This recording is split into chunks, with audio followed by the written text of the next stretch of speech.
Hi hello friends, ஏதாச்சும் பண்ணுறோம். இன்றைக்கி நான் அப்துல் பாசித் புகாரி பற்றி தான் பேச போகிறேன். அவருடைய பேச்சு திறன், அவருடைய ஸ்டைலு, ஹதீஸு, இஸ்லாமு, குரானு இதை பற்றி ரொம்ப அழகாகவும் அருமையாகவும் சொல்லுவார்.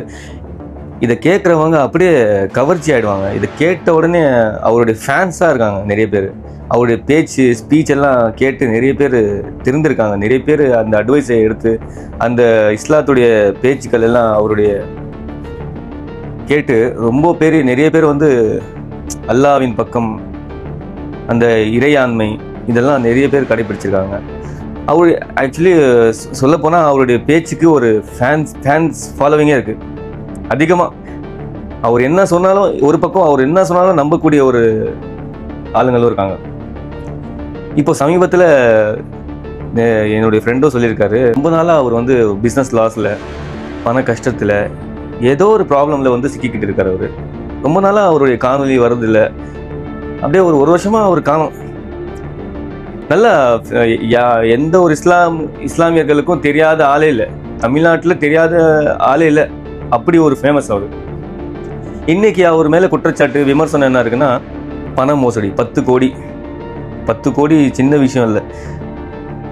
ஒருத்தர்கிட்ட 3 கோடி வாங்கிட்டாரு, 3 லட்சம் வாங்கிட்டாரு, 10 கோடி வாங்கிட்டாரு. அப்புறம் முக்கியமான என்ன கன்ஃபார்மாக என்னன்னு தெரில, முக்கியமாக குற்றச்சாட்டு நான் வீடியோ பார்த்தேன். முக்கியமான ஒரு குற்றச்சாட்டு என்னென்னா, பாலியல் தொல்லை, பெண் மீது ஒரு பாலியல் தொல்லை இருக்குது.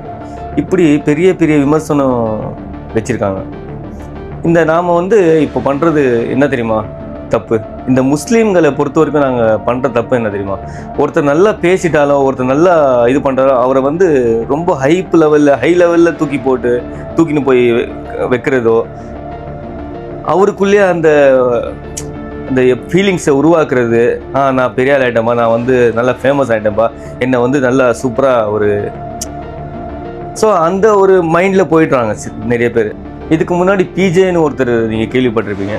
பிஜே அவரு ரொம்ப அவருடைய பேச்சும் அவருடைய தைரியமும், அந்த கிறிஸ்தவர்கள் கூட போய் டிபேட் பண்ணுறதும், என்ன ஒரு ஃபேன் பேஸ் அவருக்கும். அவரையும் வந்து நிறைய ஓவராக இது பண்ணிங்க இதே விஷயத்தில்.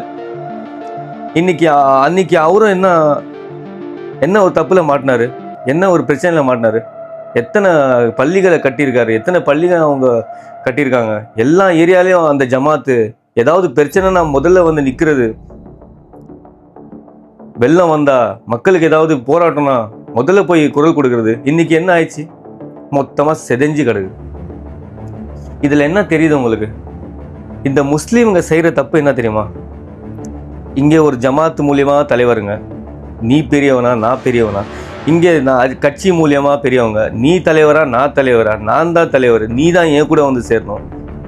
ஆளாளுக்கு ஒன்று. நீங்கள் நினைக்கிறீங்க உள்ள ஜாதி இல்லை, மதம் ஜாதி இல்லைன்னு நினைக்கிறீங்க இஸ்லாத்தில். இங்கே உருதுக்கு ஒரு தலைவர், தமிழுக்கு ஒரு தலைவர், இந்த ஒரு ஜாதிக்கு ஒரு தலைவர், மரக்காயர், இப்படி பல பேர். இஸ்லாமு எல்லாரும் அல்லாஹ் தான் பின்பற்றுறீங்க. அல்லாஹ், ரசூல் எல்லாம் அதுதான் பேசுகிறீங்க, நமாஸு. ஆனால் வெளியே வரும்போது பாருங்களேன், இந்த முஸ்லீமுங்க அங்கே ஒரு 10 பேர், இங்கே ஒரு 50 பேர். இன்றைக்கி அவன் போராட்டினா, இன்றைக்கி நான் போராட்டினான். இன்றைக்கி அந்த ஜமாத்காரன் போராட்டம் நடத்தினா, இன்றைக்கி பாரிஸில் அங்கே நான் மவுண்ட் ரோடில் போகலான்டா, ஏன்னா நம்ம இங்கே பர்மிஷன் கேட்கலாண்டா. ஒரு தலைவர் ஒரு இஸ்லாத்தில் ஒரு ஜமாத்துலேயும் சொன்னால் போதும் பட்டுன்னு கேட்குறது. அவன் பின்னாடியே அவன் வாழ்க்கை ஃபுல்லாக தாடியை இப்படி கையை வச்சுக்கினேன் லைஃப் எல்லாம் இது பண்ணிடுறது. ஏங்க அல்லாஹ் வந்து யாராவது கிடைப்பாங்க, யாராவது ஒரு நல்ல வருவான், அவனை ஃபாலோ பண்ணுன்னு சொல்லலைங்க. எல்லாருக்கும் அறிவு கொடுத்துருக்கான். அதே அறிவு எல்லாருக்குமே நீங்களும் எடுத்து படிக்கலாம். குரான் நீங்களும் என்ன விஷயம் இருக்கு தெரிஞ்சுக்கலாம். அதை நீங்க இது பண்ணாம வர பசங்க எல்லாருக்கும், இளைஞர்களுக்கு எல்லாருக்கும் ஒரு வழிகாட்டியா ஒருத்தர் என்ன மாற்றம் வரும்? அவனுக்குள்ளேயே கேள்வி வரணும், அவனுக்குள்ளேயே அவன் தேடி பார்க்கணும், ஒவ்வொரு விஷயம் ஆராய்ச்சி பண்ணணும். புகாரி இருக்காரு, ஒரு விஷயத்த சொல்றாரு. எவனாச்சு அவர் பேச்சு கேட்குற எவனாச்சு போய் பார்ப்பானா உண்மையா போய்? அவனுக்குள்ள கேள்வி வருமா? இல்லை, நான் தெரிஞ்சுக்கணும்னா அவர் மூலியமா தெரிஞ்சுக்கலாம். அவ்வளோதான். நம்ம எதுக்கு படிக்கணும்? அது குரான்ல அரபியில் போய் இப்போ கற்றுக்கினா போதும். அதுக்குள்ளே என்ன இருக்குது? அதுல என்ன சொல்றாங்க அதுவும் பார்க்க மாட்டான். குரான் படிக்க தெரியும், அவ்வளவுதான். படிக்க தெரியும், என்ன அர்த்தம் அதெல்லாம் தேவையில்லை. இதுல இவங்க தான் சொல்றாங்களே, நாங்க தான் டெய்லி வெள்ளிக்கிழமை ரம்ஜான் முழுசா ஜமாத்துல அதுல இதுல சொல்லி எல்லாம் கேட்டுதான் இருக்கோமே, இது போதுமே, எல்லாம் தெரிஞ்சுக்கிறோமே, பயானுக்கு மாதிரி தெரிஞ்சுக்கிறோமே. அது இல்லைங்க இஸ்லாம். 5 வருஷம் ஆட்சி நடக்குது. இப்போதான் ஜமாத் மூலியமா என்ன பண்றாங்க, ஒன்று ஜமாத் இருக்கும், அப்புறம் கட்சி இருக்கும், கட்சி மூலியமா வெளியே வந்து ஆதரிக்கிறது. இப்போ ஆதரிச்சுட்டா அந்த 5 வருஷத்துக்கு வாயே திறக்க மாட்டாங்க. 1 சீட்டுக்கு 2 சீட்டுக்கு வாங்கிட்டு அநியாயம் நடக்கும்.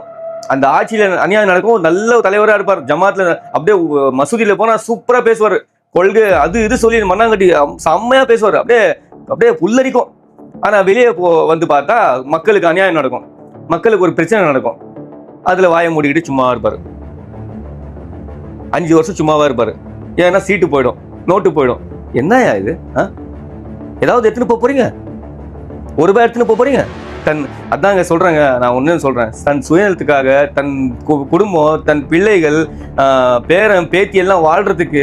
ஆனா இங்க இவங்களை ஃபாலோ பண்றாங்க பாருங்க, பின்னாடி இருப்பாங்க ஃபுல்லா ஃபாலோ பண்ணிக்கிட்டு, தாடியை வச்சுக்கிட்டு சொருதிக்கிட்டு, நல்லா கெத்தா ஒயிட் ஷர்ட் டிஷர்ட் போட்டுக்கிட்டு, ஒயிட் ஷர்ட் போட்டுக்கிட்டு, மொபைல் வச்சுக்கிட்டு, அவர் சொன்னோன்னு கார் எடுத்துன்னு வருவாரு, இங்க வண்டி எடுத்துன்னு வருவாங்க. அவங்களுக்கு தான் தெரியாது, அவன் தன் குடும்பத்துக்காக சூப்பரா வாழ்ந்துட்டு இருப்பான், ராஜா மாரி வாழ்ந்துட்டு இருப்பான். ஆனா இங்க ஃபாலோ பண்ற ஃபாலோவர்ஸ்க்கு ஒண்ணுமே தெரியாது. இவன் கடைசி வரைக்கும் தாடியை வச்சுக்கிட்டு இருப்பான். எங்க போகுது? ஒரு முஸ்லீமு, ஒரு இஸ்லாமிய ஃபாலோ பண்றவன் ஒரு தப்பு நடக்குதுன்னா அந்த கவர்மெண்ட்டா அவனை ஃபாலோ, தன் பிள்ளையா இருந்தாலும் சரி, தன் அப்பனா இருந்தாலும் சரி, அம்மாவா இருந்தாலும் சரி, அதை தட்டி கேட்கணும், அது தப்புன்னு சொல்லணும். அதுதான் இஸ்லாம். இங்க இஸ்லாமும் ஃபாலோ பண்ண மாட்டாங்க ஒழுங்கா, இஸ்லாத்திலயும் வந்து சேர்ந்து இருக்க மாட்டாங்க. மசூதியில வந்து இது ஆட்டுவாங்க, அப்புறம் இப்படி படிக்கிறான் அவன் வேற சொல்லுவாங்க, அந்த மசூதிக்கு போக கூட சொல்லுவாங்க, இந்த மசூதிக்கு போனா ஷிர்க்கு சொல்லுவாங்க, இவன் கூட பழகாத சொல்லுவாங்க, இந்த ஜமாத்காரனா இவன் இப்படியா, இவனை கல்யாணம் பண்றதுக்கும் தகுதி பார்ப்பாங்க. என்ன இவன் என்ன தர்கா பாட்டியா, இல்ல இவன் தௌஹீத் ஜமாத்தா, இல்ல அஹ்லே ஹதீஸா, இல்ல வந்து இந்த ஜமாத்தா பார்ப்பாங்க. சரி ஓகே, அதுல கொள்கையில கரெக்டா இருக்காங்க பாக்குறாங்க. ஆனா இந்த பக்கம் வெளியே வந்தா கூட அங்கேயும் ஒற்றுமையா இல்லை, இங்க கொள்கையே இல்லைல்ல. வெளியே வந்தா மக்களுக்காக தானே ஒழுங்கு, மக்களுக்காக தானே நிற்கணும். உலக வாழ்க்கை என்ன, மக்களுக்காக நிற்கணும். மக்களுக்கு ஒரு பிரச்சனை, அங்கேயும் சேர்ந்து வாழ மாட்டாங்க, அங்கேயும் சேர்ந்து இருக்க மாட்டாங்க. இதுதான் இவங்க. வெளியே ஒரு வேஷம், உள்ளே ஒரு வேஷம். இவன் தமிழ் முஸ்லீமா, இவன் உருது முஸ்லீமா, அதை பாக்குறது. இவன் இந்த ஜமாத்தா, இந்த கட்சிக்காரனா. என்னங்க எத்தனை பிரிவினைங்க. சரி, உள்ள ஒரு பிரிவினருக்கு ஒரு லாஜிக் இருக்கு. சரி, இவன் தர்கா பாட்டி பாடுறா, கைது போடுறான், தாவீஸ் கட்டுறான், ஓகே, அது லாஜிக் இருக்கு. வெளியே வரும்போது அவன் மனுஷன் தானே. ஒரு ஹிந்துவா இருந்தாலும் சரி, கிறிஸ்டினா இருந்தாலும் சரி, ஒரு மனுஷனுக்கு மனிதநேயம்னு பேசுறீங்க, வாய்க்கிலேயே மனிதநேயம் பேசுறீங்க. அந்த மனுஷனுக்கு ஒரு தப்பு நடக்குது, ஆனா நீங்க அந்த ஆட்சியில இருக்கும்போது ஒன்னும் கேட்க மாட்டீங்க. எதிர்கட்சியா இருக்கும்போது ஏதாவது வந்து வாய்க்கு வந்தபடி யூடியூப்ல வந்து புலம்புறது. 5 வருஷம் அந்த யூடியூப்ல என்ன பண்ணீங்க மக்களுக்காக? என்னங்க பண்ணீங்க? அதே மக்கள் கஷ்டப்பட்டாங்களே, இப்ப மட்டும் கஷ்டப்படுறாங்க, அப்ப மட்டும் பேசிங்களா? தயவு செய்து திருந்துங்க, மக்களுக்காக நில்லுங்க, தன் மக்களை சார்ந்து, தன் இனத்தை சார்ந்து நில்லுங்க. யார் இருந்தாலும், யார் கஷ்டப்பட்டாலும் அந்த வலி, அந்த உணர்வு வேணும். இப்படி வந்து வர்ற தலைவர்கள்லாம் மேலே தூக்கிட்டு, இஸ்லாம் வந்து ரொம்ப ஈஸிங்க.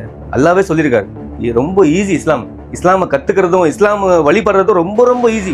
அதை நீங்களே கஷ்டப்படுத்துறீங்களா, இல்ல எப்படி ஒருத்தர்கிட்ட ஒப்படைச்சிட்டு நீங்க வந்து சும்மா கேட்டுட்டு போறதா? வெள்ளிக்கிழமை வந்தா அங்க அவர் பயான் கேட்கலாம், இவர் சூப்பரா பண்ணுவாங்க பயான். ஏங்க இது அறிவான சமூகத்துக்கு நல்லது இல்லைங்க. ஓகேவா? இது வந்து படிக்க முடியாத ஒருத்தர் இல்ல, ஒருத்தர் தான் படிக்க முடியும், ஒருத்தருக்கு தான் அறிவு வரும், அவருக்கு தான் தெரிய வரும்னு அப்படியெல்லாம் ஒண்ணுமே இல்லை. இன்னைக்கு வந்து எல்லாரும் என்னடா இவர் இப்படி பண்றாரா, ஆஹா அப்துல் பாசித் புகாரி, அப்துல் பாசித் இப்படி பண்றாரா, இன்னைக்கு கையை வச்சுக்கிட்டு இருக்காங்க. ஒருத்தர் ஆதரிக்கிறாங்க, ஒருத்தங்க இல்லைன்னு சொல்றாங்க. பாதிக்கப்பட்டவங்க தெரியும் அதோடைய வலி. இங்க நீங்க செய்யற தப்பு, உங்களை வச்சு இங்க வந்து பெரிய அரசியல் நடக்குது, உங்களை வச்சு ஒரு ஜமாத் ஆரம்பிக்கிறாங்க. தயவு செய்து யார் பின்னாடியும் போகாதீங்க, யார் பேச்சு கேட்டு எதுவும் பண்ணிடாதீங்க. சுயநலமா இருக்காங்க, ஒவ்வொருத்தரும் சுயநலமா இருக்காங்க. இங்க நீ பெரியவனா, நான் பெரியவனா பாக்குறதுக்கா இஸ்லாம்? யாராவது இருங்கடா சொல்லி, நீ தலைவர், நீ வெளியே வரும்போது நீ ஒருத்தனா இருறா, நீ வந்து அமீரா இருறா, நீ ஆட்சியில நாங்க எல்லாம் ஃபாலோ பண்ணோடா, முஸ்லீம்கள் எல்லாரும் ஜமாத்துன்னு வரும்போது அது கொள்கை தனி வேற, வெளியே வரும்போது அது ஒத்துமையா வரீங்களா? இன்னைக்கு மவுண்டட்ல ஒரு 100 பேரு, பாரிஸ்ல ஒரு 100 பேரு, அண்ணா நகர்ல 2 பேரு, இப்படி போராட்டம் நடத்துறீங்க. அதே ஒரே இடத்துல சேர்ந்து மொத்தமா நடத்துங்க. பாக்குறவங்களுக்கு முஸ்லீமுடைய பவர் என்னன்னு தெரியும்ல. ஸோ பேச வேண்டிய நிறைய விஷயங்கள் இருக்கு, இன்னும் பேசிக்கிட்டே இருக்கலாம். ஓகே, வீடியோ பிடிச்சா லைக் பண்ணுங்க, ஷேர் பண்ணுங்க. தேங்க்யூ, பாய் பாய்.